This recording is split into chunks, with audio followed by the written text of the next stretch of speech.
Bonjour à tous, j'espère que vous allez bien. Aujourd'hui, je vous retrouve pour une nouvelle vidéo et il s'agit d'une foire aux questions. Je l'avais mise sur Instagram, j'avais dit que si j'avais pas trop de questions, je le mettrais en story directement, mais vous avez été nombreux et nombreuses à m'en poser. Donc, je me suis dit, ouais, je vais faire un format YouTube, ce sera plus simple et j'aurai plus d'1 minute pour un peu expliquer mon point de vue sur certains sujets et sur certaines choses. Donc voilà, c'est parti. Alors, sur ces questions, ça regroupe pas mal de points. Il y a eu beaucoup de questions qui sont ressorties sur le CrossFit et c'est vraiment chouette que tout le monde surfe un peu sur la vibe justement de ce changement un petit peu de parcours. Qui plus est aussi, j'ai une nouvelle caméra et un micro. J'espère que ce sera encore mieux pour le contenu et que vous allez pouvoir être sur quelque chose de plus qualitatif. Cette première question, c'est une coaching donc, qui s'appelle Margot. Je lui fais un gros coucou et un gros bisou si elle passe par là. Tu ne parles pas trop de tes coachings. Qu'est-ce qui t'anime dans ce métier? Alors, c'est vrai que je ne parle pas trop de mes coachings dans le sens où je trouve, et on y reviendra parce que j'ai une autre question concernant un peu le métier de coach, je trouve que c'est maintenant, je veux montrer que, je veux prouver que. Je vais pas lancer la pierre puisque c'est comme ça aussi que, point de vue business, on arrive à faire sa pub, en vrai, sur les réseaux. Mais je trouve que maintenant, c'est trop. En plus, avec l'arrivée de ChatGPT et de l'IA dans sa globalité, je trouve que ça déshumanise beaucoup. Par exemple, certaines vidéos YouTube où les scripts sont tout faits, certains réels où les scripts sont récités. Alors oui, ça peut vous aider sur certaines choses, mais clairement, quand on a l'impression de regarder une pub Carglass, enfin vous voyez ce que je veux dire, que ça n'est pas du tout naturel, ça me fait mal au cœur parce que ça perd beaucoup je trouve, naturel et d'authenticité sur les réseaux. Donc voilà, je ne fais pas non plus trop la promotion moi parce que, comme je l'ai dit, à un moment donné dans un post, je me sentais oppressée par ça. On a l'impression qu'on est obligé de faire du contenu, de prouver ses connaissances, de prouver ses qualités et de mettre des avant-après à tout va. Et je trouve que c'est pesant. Donc voilà un petit peu. Et je me suis dit, j'aimerais vraiment que le contenu que je propose soit naturel et partager en fait ma vie avec vous, mes façons de voir les choses, mes arguments, etc. Mais de façon vraiment simple, sans me dire le lundi, le mercredi et le vendredi, je dois absolument poster, parce qu'à un moment donné, c'était ça. Je préparais mes posts, je les du coup préparé aussi sur Instagram, je les planifié. Oh, ça devenait quand même quelque chose de assez oppressant et je voulais pas en fait sortir du contenu pour dire de sortir du contenu si j'avais pas d'idée à proprement parlant. Je voulais pas faire semblant et aller faire comme tout le monde, demander à ChatGPT, as-tu des idées de sujets que je pourrais traiter étant coach? Enfin, voilà, vous voyez ce que je veux dire. Donc c'était pas du tout ce que je voulais montrer. Et je me suis dit, si quelqu'un a besoin de conseils ou autre, généralement les gens viennent les poser directement en DM, les questions. Donc voilà, si je dois sortir encore du contenu, montrer un peu pour mon coaching et promouvoir mon coaching, je le ferai parce que j'ai une superbe idée, parce que j'ai un sujet que je n'ai jamais entendu parler ou autre, ou même bien sur YouTube.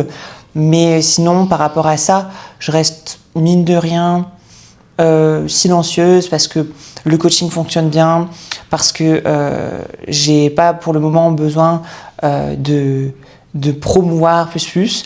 Donc les gens qui viennent à moi, c'est avec grand plaisir que je les accueille. Mais voilà, je suis très heureuse des clients avec qui je travaille, des évolutions qu'on a, que ce soit physiques ou psychologiques.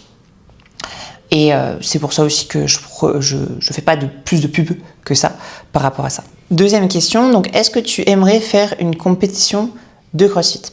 Alors, ça a été toujours le but. Et c'est pas une compétition, comme je dis, c'est pas une lubie. J'ai cette envie de compétitionner dans le CrossFit comme j'ai pu compétitionner de façon régulière en bodybuilding. Donc, c'est pour ça que en ce moment, alors même si ça semble pas, c'est comme une préparation, puisque je m'entraîne à avoir le niveau pour pouvoir compétitionner un jour en CrossFit. Je n'ai pas de date, je ne sais pas exactement pour le moment comment ça va évoluer. Je me vois progresser, ça c'est sûr, mais je sais que je n'ai pas encore les capacités, en tout cas moi je trouve que je n'ai pas encore les capacités pour pouvoir compétitionner. Il faut savoir que les compétitions, vous avez plusieurs niveaux, d'accord ? Il n'y a pas de statut professionnel à proprement parlant dans le CrossFit, si ce n'est quand vous êtes au maximum du niveau dans la compétition. Généralement c'est là où les gens sont professionnels et sont qualifiés comme professionnels, mais généralement dans le CrossFit je pense que les athlètes se qualifient pro quand ils gagnent de l'argent pour faire ça, donc des sponsors, etc., et qui n'ont plus besoin de travailler en annexe. Mais moi, pour le moment, je pourrais compétitionner, ça s'appelle en scale. Donc c'est le premier niveau, qui est tous les mouvements qu'on peut voir pour les professionnels, mais de façon plus simpliste, d'accord ? Donc c'est quelque chose avec un plus bas niveau. La problématique dans ce niveau-là, c'est que les barres sont beaucoup plus légères. Et ça ne concorderait pas avec les barres que je suis capable actuellement de soulever, parce que j'ai des facilités avec le body, et ce serait pas bien, enfin vous voyez, pour les gens qui compétitionnent et qui débutent vraiment. Je sais pas comment expliquer. Donc oui, je débute en CrossFit, mais j'ai un background sportif. Les gens vraiment qui sont sur ce niveau-là ont genre des fois zéro background dans le sport. Donc c'est pour ça. En fait, ce serait pas juste.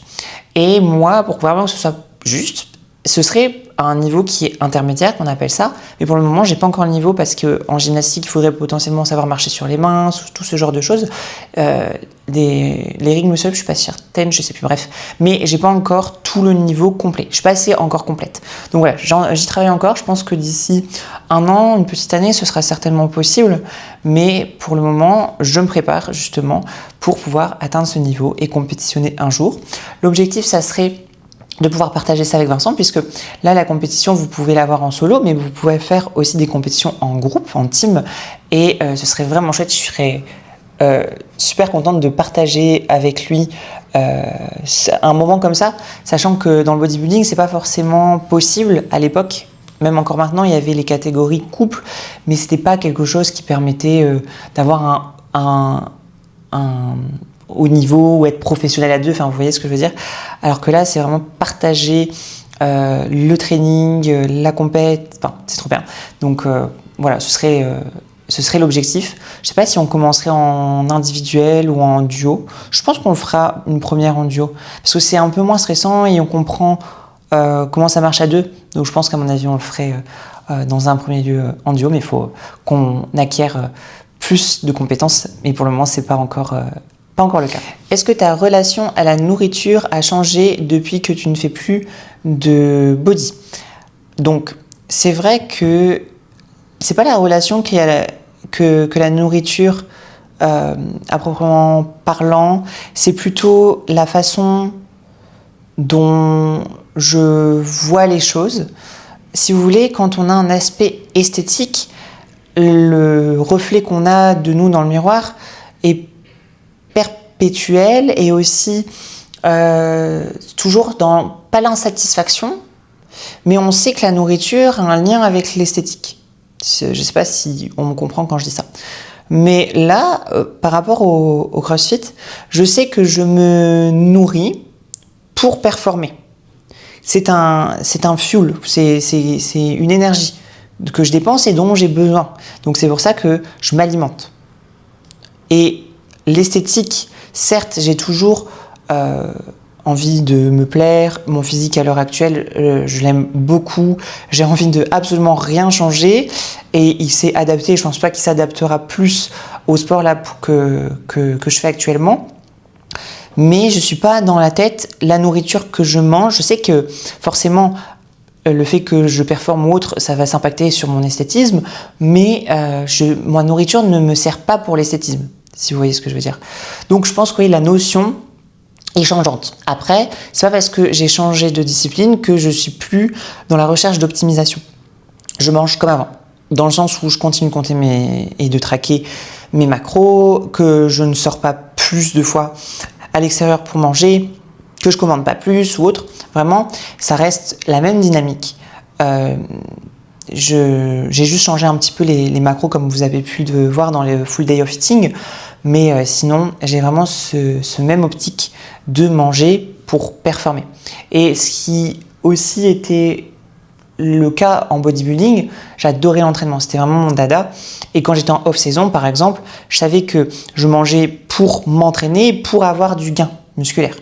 Donc, je pense que maintenant, je pourrais identifier ça comme si j'étais en off-saison tout le temps de body.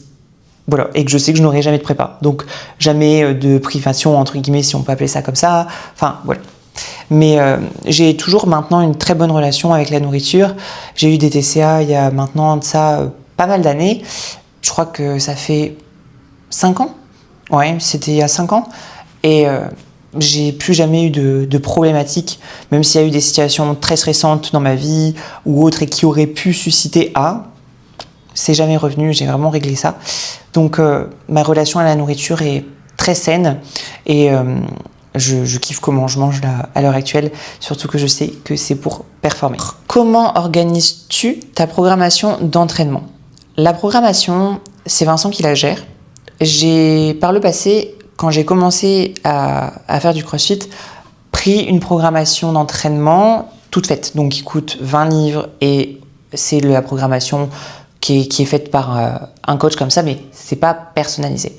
La problématique, c'est que avec l'expérience que j'avais moi en avant dans le sport, j'ai mes points forts et j'ai mes points faibles. Évidemment, quand vous commandez une programmation qui coûte 20 balles, faut pas se dire ouais, je vais avoir quelque chose qui va être personnalisé. Donc mes points faibles restaient faibles et mes points forts restaient trop forts, parce que par exemple dans la programmation que j'avais eue, c'était tous les jours par exemple du squat, et même je me suis retrouvée avec quand même la tendinopathie que j'avais eue par le passé qui revenait. Donc c'était pas le but. Et Vincent, comme il vient de BPGEPS et qu'il a une mention et il avait une option à l'époque, c'était haltérophilie musculation, et ses profs étaient dans le CrossFit, il a eu cette petite dynamique par rapport à la formation qui a tourné autour de ça. Donc il m'a dit, moi, je suis en capacité de te faire la prog, de nous faire la prog, puisque je nous connais, je sais quels sont nos points forts, nos points faibles. Généralement, en plus, on a un peu les mêmes. Donc voilà. Et c'est pour ça que maintenant, il crée la prog. On a eu pas mal d'adaptations depuis qu'on a commencé, puisque en fait, avec notre organisation, le boulot, Eden, la famille, la vie de famille autour de ça, le temps qu'on peut allouer à aller à la salle de sport, je trouve que, mine de rien, le CrossFit demande plus de temps. Plus de temps dans le sens où on a plus de choses à apprendre. Alors que quand on faisait du body, on y allait, on faisait les jambes, on savait ce qu'on avait à faire, les charges qu'on allait mettre, et voilà, on savait que ça durait 1h30 à tout casser, on s'en allait. Ici, on peut être 2h30 à la salle parce qu'il y a l'échauffement, qu'il faut vraiment s'échauffer différemment parce que dans l'entraînement, il y a plusieurs mouvements et vous pouvez pas partir comme ça sur un mouvement de gym alors que, alors voilà, ça demande une autre dynamique et je pense que ça prend beaucoup plus de temps. Et on a vu qu'on passait un peu trop de temps. À la fin, on voulait préserver, nous, du renfort, mais ça nous demandait encore plus du coup, de temps et d'énergie qu'on n'avait plus à la fin du training. Donc là, on a adapté. Ce qu'on a fait, c'est qu'on a mis le lundi, donc après récup, aujourd'hui c'est dimanche, on fait le repos. Et le mercredi, non, on fait plus de repos. Donc le dimanche, on garde le repos. Mais on va étaler nos trainings sur, du coup, 6 jours. D'accord ? Le lundi, on va commencer avec un gros WOD, donc un gros training cardio, etc. Avant ça, on aura du squat, que ce soit du back ou que ce soit du front. Et on aura un peu de renfort bas du corps. Donc un leg extension, une petite presse, les mollets, les adducteurs, voilà, basta. Donc sur ce cheminement-là, ça va aller entre guillemets relativement vite. On manquera pas d'énergie ni de temps, puisqu'il y aura eu une série de back ou de front squat, avec toutes les séries de chauffe en amont, hein, évidemment, la montée de gamme, le WOD, donc qui va être plus ou moins long, mais généralement ça va être 15 minutes. Et ensuite, la petite partie renfort qui va être de 30 minutes. Donc voilà, on a trouvé cette bonne dynamique. Le lendemain, généralement, on était quand même pas frais après le WOD. Et puis, on voulait faire de l'haltéro et on voulait faire de la gym et on voulait faire du renfort et c'était de trop. Donc là, ce qu'on va faire le lendemain, comme on ne sera plus tout frais, on fera de la gymnastique, d'accord, avec des skills l'apprentissage de certaines choses, etc. Puis du renfo, mais un gros renfo complet, comme on pouvait faire en body. D'accord? Donc on va se mettre 30 minutes de gym, puis après à côté de ça, 1 heure de renfo. Donc une séance push ou une séance pull. Le mercredi, on va faire de l'haltéro et on fera une séance pull ou une séance push, voilà, à intervertir en fonction. Et on va faire ça 3 fois dans la semaine.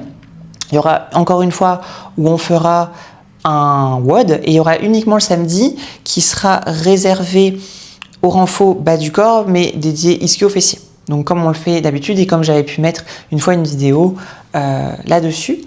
Ce qui permettra, de privilégier encore le renfo, de ne pas perdre de masse musculaire, de rester fort, de garder nos points forts mine de rien et de pouvoir, je pense, avoir plus de training mais plus court, donc même si on fait 6 trainings par semaine, ça sera plus court, et aussi de plus décortiquer, parce que quand on avait de l'haltéro à faire dans la journée, plus de la gym à faire dans la journée, en termes de système nerveux, comme on n'est pas encore apte et qu'on connaît pas encore les choses, et la concentration était moindre. Donc quand on faisait de la gym, après on était mort, il fallait partir sur un autre truc et tout.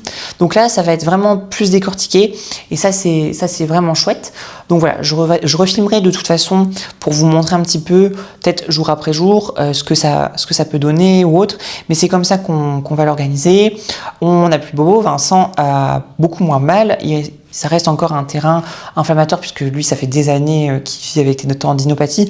Mais à contrario de ce qu'on pourrait penser, ça va beaucoup mieux pour lui maintenant. On adapte toujours notre training. Évidemment, si dans la semaine, on voit qu'on est HS, qu'on a mal dormi, qu'il y a quelque chose, un événement, on adaptera. On ne va pas s'entraîner sur une grosse fatigue. Mais voilà, donc comment on organise? On fait le training de la semaine du dimanche. D'accord, où on le fait ensemble et on voit ce que ça peut donner. Et puis après, forcément, on adapte au jour le jour. Quel conseil tu donnerais à quelqu'un qui n'a jamais fait de CrossFit mais qui souhaiterait débuter?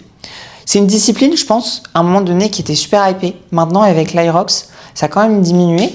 Mais moi, je suis trop contente parce qu'il y a beaucoup de gens qui ont un discours un peu divergent par rapport à l'Aerox, en disant que maintenant, tout le monde peut faire ça, que ça décrédibilise un peu les au niveau, au score, enfin vous voyez, ou les gens professionnels. Moi je trouve pas du tout. Par exemple, les gens qui vont faire un marathon, qui en ont jamais fait, qui se sont pas forcément préparés, mais pour eux c'est un challenge, je trouve ça incroyable. On peut pas négliger le fait que quelqu'un qui se mette à faire du sport, qui a un objectif comme ça, c'est toujours bon pour sa santé et c'est super même pour avoir des objectifs, la réalisation de soi. Donc franchement, même si vous n'avez pas de passé sportif et si vous voulez un jour faire un Aerox, ne pensez pas ce qu'on peut penser de vous et faites-le. Moi je trouve super cette dynamique et ce sport.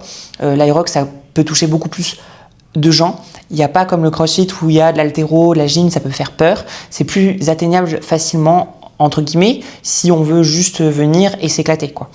Moi, personnellement, j'en ferai pas, ou peut-être si un jour on en fait, c'est parce qu'avec Vincent, on est vraiment très doué en CrossFit ou autre, mais je trouve que ça a une préparation spécifique. Et nous, avec Vincent, on aime bien, si on fait une compétition, c'est pour être compétitif. J'ai pas envie d'aller faire un Aerox. Et d'agent, en fait, pour être honnête, je n'aime pas trop courir. C'est pas mon kiff. Et du coup, je pense pas que je vais kiffer à proprement parler faire un Aerox. Et il faudrait que je me prépare davantage sur du coup cette partie-là qui est quand même essentielle, la course. Et je suis pas fan. Donc c'est pour ça que je pense pas qu'on en fera, puisque c'est pas des trainings que je kiffe le plus, même s'il faut que je progresse dessus. Mais pour revenir à nos moutons, pour le CrossFit, je dirais pas se mettre la pression. En plus, dans les box de CrossFit, si jamais vous n'en avez jamais fait l'expérience, c'est tellement agréable l'aspect communauté que vous avez. Vous n'êtes pas laissé comme ça tout seul. Les gens vous accueillent les bras ouverts. C'est super convivial et c'est super familial. Vous avez de tout, des gens plus âgés, des gens moins âgés. C'est vraiment communautaire. Donc foncez, on vous laissera jamais seul de côté, peu importe votre niveau, même si vous débutez. Juste n'ayez pas trop d'attentes envers vous-même, dans le sens où c'est pas on peut avoir beaucoup d'attentes envers soi-même dans le fait d'évoluer ou de progresser, mais je veux dire par là de pas se focaliser sur l'échec, parce que c'est quelque chose qui est assez frustrant de pas savoir faire les choses, mine de rien, même si on apprend tous les jours, hein, évidemment. dans cette discipline, mais ça reste assez frustrant. En tout cas, pour moi, personnellement, ça a été le cas au début. Je me suis dit, je suis vraiment nulle, je comprends pas, machin. Et c'est un renouveau. Donc, il faut être indulgent, je pense, avec soi-même et pas se mettre la pression sur l'évolution ou la progression qu'on a dedans. Et faut faire ça vraiment bien entouré pour éviter de se blesser ou autre, puisque c'est quelque chose qui sort de l'ordinaire, des sentiers battus. Donc voilà, être bien entouré, je pense que c'est quelque chose qu'il faut absolument. Est-ce que faire une sèche dans un sport de performance est contre-productif?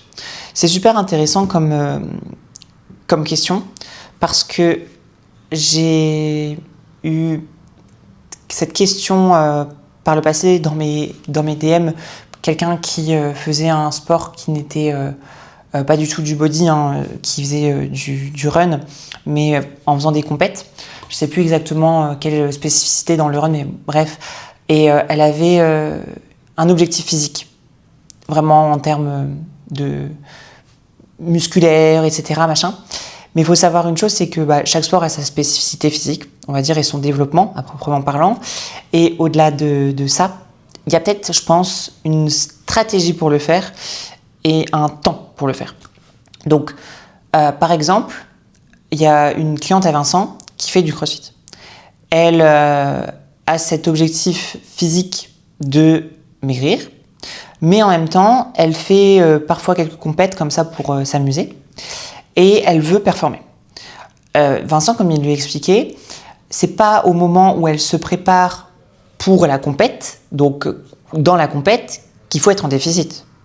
Je pense qu'il y a un moment donné où, par exemple, en off, parce qu'il y a quand même des stratégies de off et de on par rapport aux compètes, où ça peut être peut-être plus adapté. Mais aussi la problématique qu'il y a derrière ça, c'est que à ces moments-là, généralement en off, quand on cherche à progresser, c'est là où il faut aussi apporter le fuel pour pouvoir être sur une montée de performance ou autre.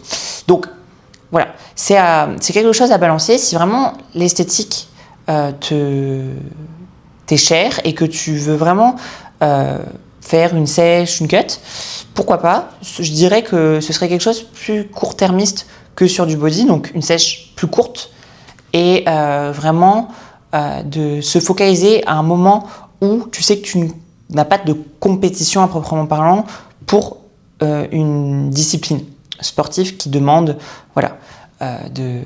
d'avoir quand même suffisamment d'énergie par rapport à ça. Mais ça peut se faire, ça c'est sûr, mais en termes de contexte, il faut être stratégique par rapport du coup à une éventuelle perte de poids par rapport à ça ou une sèche sur un sport de performance. Alors là, c'est juste une question sur le body. Je suis en prépa, mais je ne sèche plus malgré beaucoup de cardio et zéro de glucides. Je suis un peu perdue, que faire? Donc, c'est vrai que c'est délicat de se voir donner tout ce qu'on a et de ne pas avoir le résultat escompté par rapport à ça. J'ai envie de te dire, et ça c'est quelque chose que je dis souvent, s'il s'agissait que de baisser de diète et d'augmenter le cardio, tout le monde pourrait être coach. Dans le sens où tout le monde sait, entre guillemets, que le déficit, ça se crée en augmentant la dépense et en baissant les calories, par exemple, ou ce qu'on mange. Donc, import-export, quoi. Et c'est pas comme ça que ça marche. Le corps est beaucoup plus complexe dans sa globalité par rapport à tout ça et par rapport à la perte de poids. Des fois, ça va marcher. Des fois, vous allez avoir des gens où ils vont manger moins, ils vont se dépenser plus et puis ça perd. Des fois, il y a des gens, par le passé, qui ont tellement été dans la souffrance par rapport à ça. Le corps se prépare et se dit « Non, moi, je veux plus partir là-bas. Enfin, tu m'as fait trop souffrir. Donc, moi, je me réserve. » Et du coup, je pense que y a des choses... Et encore là, j'ai pas assez de contexte pour pouvoir répondre à proprement parlant, mais ça dépend du passé. Donc si par exemple la précédente préparation, la précédente sèche était trop proche avant, est-ce que le corps s'est suffisamment reposé? Ou là, est-ce que juste il n'est pas en mode j'ai plus envie de travailler pour toi puisque t'es pas du tout sympa avec moi, si vous voyez ce que je veux dire, et qu'il va faire ça juste en ta faveur, en mode je me restreins sur la perte de poids parce que moi, je veux plus souffrir comme j'ai pu le faire. Je veux plus être, par exemple, si c'est une fille en aménorrhée, parce que ça demande beaucoup d'énergie pour moi, ou tout ce genre de choses. Donc voilà. Et après aussi, ça dépend de comment et depuis combien de temps la préparation ou la sèche a débuté. Mais ça reste vraiment du contexte et du cas par cas. Je sais que j'ai une coaching, Marina, si tu passes par ici, la préparation comme dernière, ça s'est passé plus ou moins de la même sorte, mais à un moment donné, le cardio est vu comme un stress externe pour le corps. Et quand je voyais en fait sur son poids, sur ces 2 années-là, ces 2 préparations-là, que le poids, malgré le fait qu'on a mis du cardio et qu'on peut potentiellement essayer de mettre un plus grand déficit, ça diminue pas, c'est là qu'il faut peut-être diminuer la fatigue.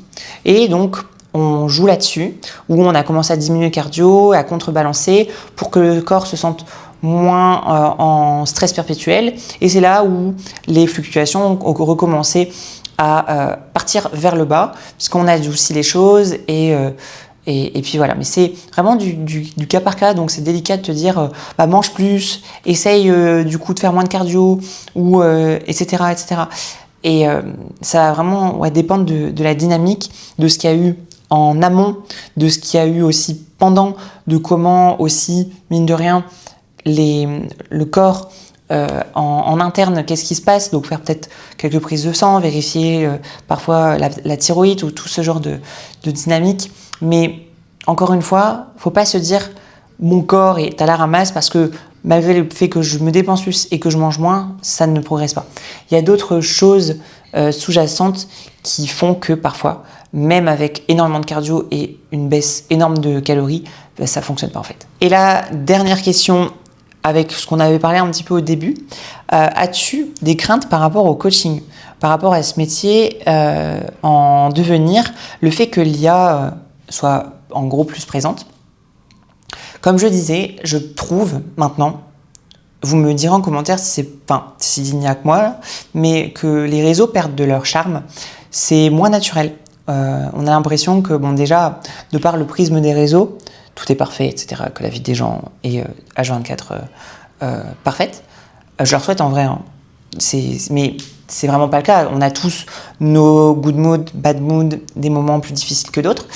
Et après, avec l'IA, on a l'impression que la façon de parler des gens ou autres est devenue, entre guillemets, parfaite, mais ça déshumanise tellement en fait la chose, ça reste plus du tout naturel. Comme je dis, les gens lisent des prompts qui sont faits par ChatGPT qui ont la même connotation. J'avais vu un réel passer par rapport à ça, mais ChatGPT, quand il vous fait des réponses, ou en tout cas quand vous demandez des scripts, ou je ne sais pas, ce genre de choses, ça va être toujours ce n'est pas ça le problème, mais c'est ça. Et en fait, il a toujours cette manière de répondre pour tous les problèmes que vous avez. Donc, dans le coaching, quand vous énumérez une problématique, par exemple, ce n'est pas la perte de poids le problème, mais c'est ça, en gros. Et après, il donne des explications par rapport à la problématique. Mais je trouve que, on le ressent, et les intonations des gens sont tout le temps la même. Quand je dis intonation, pas vraiment le ton, mais la façon dont les gens parlent sur les réels, la façon dont les gens rédigent les choses, les descriptions en dessous de leur texte et autres, ça m'embête. Ouais, j'ai l'impression ça a complètement dénaturé l'humain par rapport à ça, et qu'on ne sait plus prêcher le vrai du faux, qui a vraiment des connaissances, qui ne l'a pas, parce que j'ai l'impression que comme tout le monde veut prouver qu'il sait, maintenant, en fait, avec cet outil, qui est mal utilisé, parce que ça peut être un outil spectaculaire pour automatiser des choses, pour gagner du temps, ça c'est clair, mais pas pour tout faire à votre place. Et ça, les gens qui l'utilisent mal n'ont pas compris. Parce que pour moi, on peut pas dire à ChatGPT, je sais pas, je vais inventer une bêtise, mais j'ai une cliente qui veut perdre du poids, fais-moi une diète. Il n'a pas de contexte, il n'a rien derrière. Il n'a pas cette notion humaine ou tout ce genre de choses. Non. Donc si vous ne savez pas l'utiliser, ça peut, je pense, être pire que mieux dans les prises en charge. Donc moi, personnellement, pour répondre à la question, je n'ai pas peur, parce que je sais ce que je veux, l'humain que je suis et ce que je veux pour mes clients. Et moi-même, j'aurais pas envie de payer quelqu'un et que derrière, en fait, c'est un robot qui fasse quelque chose. Vous voyez ce que je veux dire? J'aurais l'impression de mentir à quelqu'un. Et dans ma façon d'aborder les diètes, les pertes de poids, les prises en charge de clients, ça a besoin d'avoir cette humanité. Parce que les gens ne mangent pas la même chose, les gens ont des régimes différents, des restrictions différentes, des goûts différents, des trains de vie différents. Il y a des gens qui sont mamans, il y a des gens qui mangent dans leur voiture, je sais pas, parce qu'elles sont infirmières à domicile ou bien au que sais-je. Mais on ne peut pas comme ça juste banaliser le fait que maintenant l'IA peut remplacer un coach. Donc je pense qu'il y aura peut-être, à part la suite, 2 sons de cloche. Il y aura des gens où ça leur conviendra et qui paieront des plateformes ou des choses comme ça pour être pris en charge par, entre guillemets, des IA qui vont les aider, mais pour moindre coût peut-être.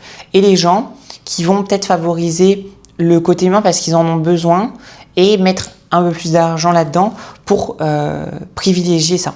Et d'avoir un coach réel qui s'adapte et qui ait une personnalisation. Et pas juste comme ça quelqu'un qui utilise ChatGPT. Donc moi je suis assez confiante par rapport au futur vis-à-vis de ça. Comme je dis, ça peut rester un outil fabuleux dans le sens où moi j'utilise énormément par exemple pour savoir comment utiliser le montage vidéo là, CapCut. C'est super intéressant, ou même pour comprendre certaines choses, des pathologies par rapport à la thyroïde ou autre. Mais jamais je vais demander qu'on me mâche le travail parce que j'ai besoin de comprendre pour pouvoir mettre en pratique derrière. Puisque si je comprends pas comment, je sais pas, l'organisme fonctionne ou autre, bah déjà j'aurais besoin toujours de son aide pour pouvoir réaliser quelque chose derrière. Mais en comprenant une problématique et en l'apprenant, bah, c'est comme aller à l'école et avec un prof. Après, derrière, bah, je sais le reproduire, mais seul, en indépendance et en autonomie. Alors que j'ai l'impression que les gens qui utilisent ChatGPT tout le temps ne sont pas autonomes et n'auront jamais cette autonomie. En fait, je pense que ça reste comme un prof, un éducateur qui peut vraiment apporter de bonnes choses, mais qui ne peut pas faire à votre place. Et ça, je pense à ça, mais une fois, quelqu'un, donc j'envoie toujours des tableaux d'équivalence ou autre, pour la diète, mais quelqu'un qui était en perte de poids, perdait pas de poids, mais je comprenais pas, c'était vraiment très bizarre. J'étais sûre au niveau de la diète, qu'est-ce qui se passe? Elle me dit, ouais, j'ai l'impression quand je fais des équivalences, je reprends du poids. Je dis, c'est bizarre. Quelles sont tes équivalences? Bah, je sais que j'ai le tableau, mais je demande à ChatGPT, au moins c'est plus simple pour moi. Mais attention, il y a eu plein d'erreurs par rapport à ça. J'ai plein de clients qui ont essayé de l'utiliser et ChatGPT ne donne pas les vrais trucs. Il va parfois juste regarder les macros, pas faire attention aux calories et puis inverser. Enfin, faut vraiment faire gaffe. Et je pense pas que ce soit un bon outil pour faire à la place. Il faut quand même réfléchir de soi-même et d'essayer justement les erreurs qu'ils peuvent vous donner. Donc voilà, pour moi, ça reste un métier dans le devenir, un très beau métier. Encore une fois que j'adore. C'est vrai que je repense à ça en parlant là, mais quand j'ai eu la première question de ma coaching Margot, qui m'a dit qu'est-ce qui t'anime dans ce métier, j'ai oublié de répondre en vrai. Mais pour finaliser là-dessus la vidéo, je dirais ce qui m'anime dans le métier, c'est le fait d'accompagner des gens pour après qu'ils acquièrent une certaine autonomie et qu'ils soient fiers d'eux et qu'ils continuent de l'être. Okay, dans le sens où je veux pas que quelqu'un commence le coaching avec moi et qu'il le termine en comprenant pas la dynamique qu'on a eue de la prise en charge. Je veux vraiment que derrière il y ait une autonomie et que la personne puisse continuer de s'apprécier physiquement par rapport à la perte de poids qu'on a eue, mais que elle puisse continuer sa vie parce que la diète lui convient, parce que la diète est adaptée à son mode de vie, à ce que la personne aime, etc.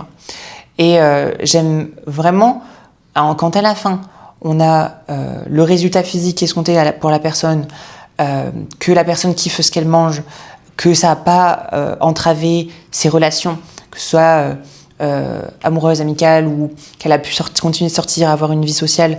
Parce que je veux pas, en fait, moi, partir sur du coaching où je promets à des gens qu'ils vont perdre 30 kilos en un mois, des choses hors normes et démesurées et que derrière ça rende malade les gens.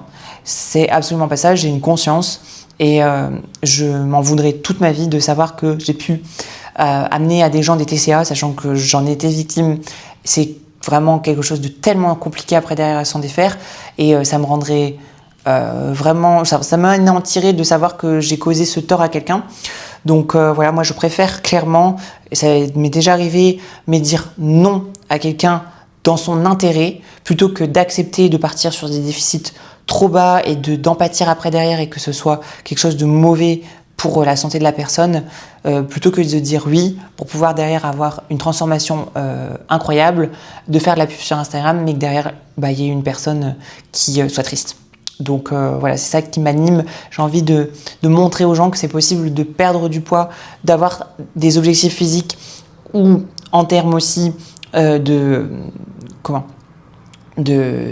sportivement parlant, quoi, d'avoir des performances, mais en mangeant des choses qu'on aime, qu'on apprécie, d'avoir une diète qui nous fait kiffer.